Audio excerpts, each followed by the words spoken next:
Oh, look at who's an author. Former Kentucky star. Rex Chapman probably never read a book when he was at Kentucky, but he has a new memoir. It's called It's Hard for Me to Live with Me. Talks about his addiction, struggles, road to recovery, now available online wherever books are sold. Rex, how are you, buddy? Author. Yeah. That's about as that sounds like influencer also. That's ridiculous. By the way, thanks for having me, Dan. I saw you had Ryan Leaf on yesterday. Yeah. What is this? Felons Week? What do you got? Lawrence Taylor tomorrow? How is your mugshot though? Oh man, it's a constant reminder of what a screw up I am. Well, you were very sweaty in that mugshot there. Like, did you Yeah. take any time when they were going to take your picture? Like, hold on here. No? I'm not even sure I knew I was getting a mugshot.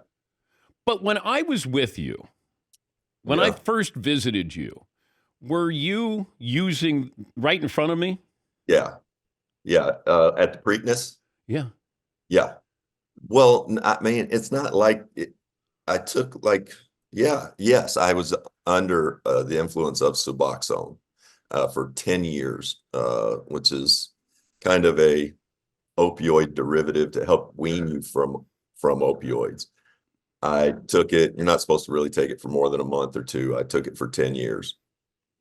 And yeah, combine that with the gambling, pretty pretty potent combination. But are they just like tablets? Were you chewing on those in Uh, front of these me? are these were no, these are like they're little, well, at the time they were little sheets of almost sheets of paper. You put them under your tongue and they dissolve. I take Oh. one in the morning, one in the evening, and it's just after taking for so long, it just deteriorates your thought process and decision making. I'll get to the book here in a moment. We were talking about the what would big men be doing in today's NBA, like Shaq. If Shaq Yeah. was coming out of LSU, how would you use Shaq in today's NBA? Well, first of all, Shaq's wrists. He couldn't shoot in that era. He wouldn't be able to shoot in this era. He doesn't have that kind of touch. However, we would be seeing him getting the ball off the floor and bringing it up the floor a lot like Bam Adebayo does, and dribble handoffing and stuff like that. You remember Shaq in Orlando. You guys remember Orlando Shaq. I've never seen anything like it. And Michael Jordan was in the league at the time. Shaq could run and jump like nobody's business. Was arguably the most dominant player of all time, I guess. He was a problem, and he'd be a problem today. It would just be a different type of problem. Okay, but would we be going inside because everybody's on the perimeter? I would Shaq think, would. For yeah, Shaq, yes. For but Shaq. but that's are we going to get to the point where somebody has a counterattack to all the threes where you just say you got one guy guarding my guy who's unstoppable inside. I'm guaranteeing I'm getting two every time down and probably putting you in foul trouble, putting more pressure on you. You come to the other end, you got to make your threes now. I think no, I don't. I think that we're not. No, I It'll don't never think. happen. No, that ship has sailed. Okay. We're not going to see big on big screening for one another, high low type stuff. What we have now, the post type of player that we have now is like Joker. He can do all of that stuff. He's a 7 foot Steve Nash.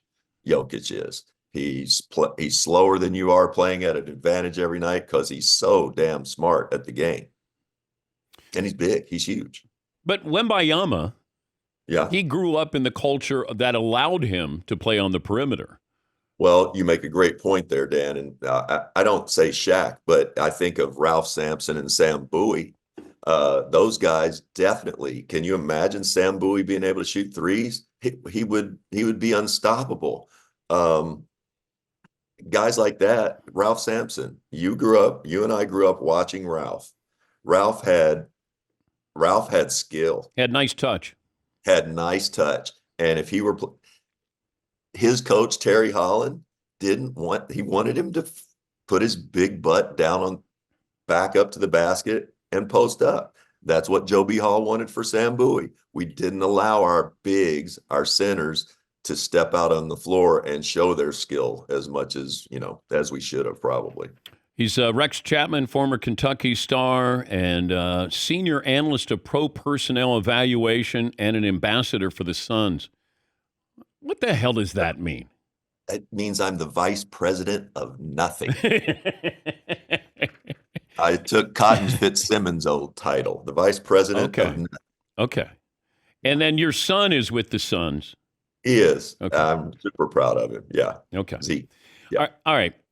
You talk to your family when you're writing this book? Before you were writing this book? Of course. Anybody say, don't do it, Dad? I've had so many people asking me to write a book since I was like 20. I think people probably thought it was inevitable, and when you set out, I've said this a few times, this book is not an uplifting book. It's a cautionary tale for sure. And, I grew up just like you did, obsessed by the game of basketball, the part of the country we grew up in, Kentucky and Ohio, obsessed with it. I knew that I was really concerned. I was concerned because, when you set out to play basketball, if you're 10 years old and you think, man, I hope I can be a famous basketball player someday, maybe write a memoir. It's not this memoir that you want to write. You want to write the one that Steve Nash is going to write, or Grant Hill, guys who just seem to be able to do it on and off the court. This is not that book. And I was just fine playing the game of basketball. It was all the other things that went along with it, the media, the pressures, the responsibilities. I just wasn't wired really well to handle all of that. Did you ever play high? No, never, ever, never. Part of that, Dan, that's a good question, I guess. But, I was so afraid of drugs and alcohol when I played because my family has some addiction problems that I stayed away from all of that. And in fact, so much so that even when I knew deep down that I probably needed to be medicated for depression and anxiety, that's a bridge too far for me as a professional athlete because, let's say they put me on something. Maybe that dulls my instincts. Maybe it dulls my quickness. And I can't afford to do that. I just need to be depressed and be a great basketball player. So no, never did anything like that. But then you allowed it to dull your senses when you weren't playing or after you played. When I was finished playing basketball? Yeah. Yeah. I think I went straight from playing, and you got to remember, Dan, growing up, you know this, whether you're at the Y or the park or whatever, you make game winners every single day. Maybe you may make 4 of them in an afternoon. You make them in practice. You make them in games. There's a rush that goes along with that, whether people are watching or not. There's a rush when you are in the gym playing pickup and you make the other team go and they got to sit out for an hour. There's a rush to that. I didn't realize, and I've been doing that since I was 5, you're going to miss that when it's gone. And right when I retired, I had my appendix surgery. I wasn't retired yet. Doctor gave me OxyContin, and in 2 days, I was in love. I think I've told you that before, but I also think I was just straight away self-medicating to not feel kind of the pain of my career, coming to an end. And because all I was a basketball player. It's all I've ever been. It's hard for me to live with me. It's Rex Chapman we're talking to. And I wondered about the picture on the cover. And I read a little bit more into this, that you're up in the air, but you're by yourself. There's a blankness to it. Like, Is the basketball controlling you? Are you controlling the basketball? There's no net underneath you. Those were all the things I read into that picture on the cover. Yeah, they sent me that, and I thought, that's the cover? What is it? This doesn't look like a book cover. And the more that I looked at it, the more I guess, the title is It's Hard for Me to Live with Me. And obviously, I'm doing something in that picture that's pretty hard, but it was pretty easy. it seemed easy to me.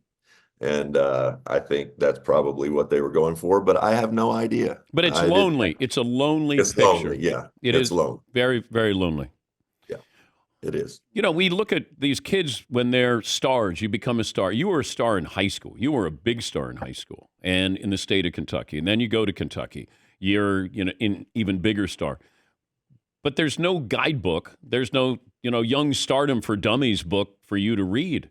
And trying to navigate that, did anybody help you understand what were kind of the, kind of potholes you were going to be facing? No, I didn't really have anybody I felt like I could talk to. I probably did have people I could talk to, but I didn't. I was, I was young, and you said it right. From the time I was 15 or 16, I was very well known in the state of Kentucky. And by the time I was 17 or 18, people in sports knew me across the country. So, and then by the time I got to Kentucky, it was, yeah, no, I didn't. And I didn't have a lot of other issues. The main issue, as you well know, my high school sweetheart's a girl named Sean Higgs. Her brother Mark Higgs played in the NFL. Their other brother Kenny Higgs played in the NBA. We all grew up together. Sean is black, and I was very much discouraged from dating Sean publicly while I was at UK, and that really, I think, uh, that really messed with me. It was a very formative thing, Who's and discouraging you to not date her at the Kentucky? school, the school, Eddie Sutton. And Eddie, listen, Eddie and I had our problems. It's well documented. Eddie was a serious alcoholic. Um, but he was 49 years old, Dan. And I know Eddie was a good man. And I know he was being told by higher ups that he needed to rein me in. They couldn't. It was very obvious from one of the first times I met with Eddie after getting onto campus that they had a problem with Sean and I being seen in public together. And that was reiterated to me at least a half dozen times while I was at UK. And it made me very resentful, very angry. And the reason it did so was because I felt like what they were telling me was morally wrong. And I was a child, I was a kid, and I didn't have the courage to push back, and I felt trapped. Well, you were the great white hope. You can't be Right. seen with an African American girl Why is that? in their eyes Yeah, why is in the that? 80s. Why do you think that is? Well, probably marketing, like fan base. Yeah, so what they're saying is, listen, Rex, she's not good enough to be seen with you. Correct? Yeah, probably. Yeah. She's cheapening you. God, that's mean. Yes. That's fucking mean, Dan. Well, what they were selling is different than what you were selling, even though you're not. I was just trying to play ball, and I knew that they were always couched it like, we're looking out for you, Rex, your image, your safety, all that. I know that because the second I left Kentucky, sorry, BS. Much language, yeah. Yeah, Yep. BS. I knew that was BS because when I left school, Sean and I continued to date. They never said anything about it then. They weren't worried about my safety then, weren't worried about my image then. No, you weren't of use to them because they were protecting Kentucky's Correct. image, Correct. not necessarily your image. Right. Did teammates have a problem that you were dating a black girl? No, not at all. Everybody knew. And all my black, that's the other thing. Most of my black teammates were dating white girls. They weren't getting in trouble for it. What was that about? How's that equitable? Is there a story you almost didn't put in the book, or that you didn't put in the book? There's a lot of stories I didn't put in the book. Yeah, plenty. There's other things that went on during that time at UK that, they weren't worth. I didn't feel like they were worth. It couldn't do anything but hurt people, and I didn't want to do that. When's the last time you picked up a basketball? I picked one up last week. I was by the Suns practice and dropped in and watched them for a little bit. Doesn't that ball feel great, though? Yeah, it does. Had a lot of bad losses in gyms, gymnasiums, arenas. I don't think I've ever had a bad day in a gym, ever. Can you still dunk? God, Dan. No, I don't think so. I tried it when I was 50. I'm 56 now. I haven't done it in 6 years. I tried it when I was 50. I sneaked it in. I landed, hurt my back, and it really, really hurt my back. And for 6 months, I was messed up. So no more. Okay. Never again. I'll ask this for our audience. Okay. As the son of an alcoholic, and there's substance abuse in my family tree. I certainly understand it. Warning signs. I tell my children about that. I'm aware of that. But what would you say to the audience of getting help or understanding when it's time to get help? Yeah, it's really hard because when you're in the depths of it, the only thing that matters is getting your drugs, getting your pills, getting your fix. That's the only thing that matters. You're a slave to the pharmacy, you're a slave to the drug dealer. And the only thing that I could say is just find somebody to talk to, somebody that you trust that isn't going to shame you, because we all screw up. You're never as bad as your worst moment if you learn from it. And it took me a long time to get it. 3 stints in rehab, 14 years, but it finally clicked. And also, if you can afford it, go to therapy. Go to therapy. It's saved my life. It really has. Did you have that moment where you're in rehab and somebody's looking at you going, dude, you look like Rex Chapman? I was in Louisville in rehab, so everyone knew me. God.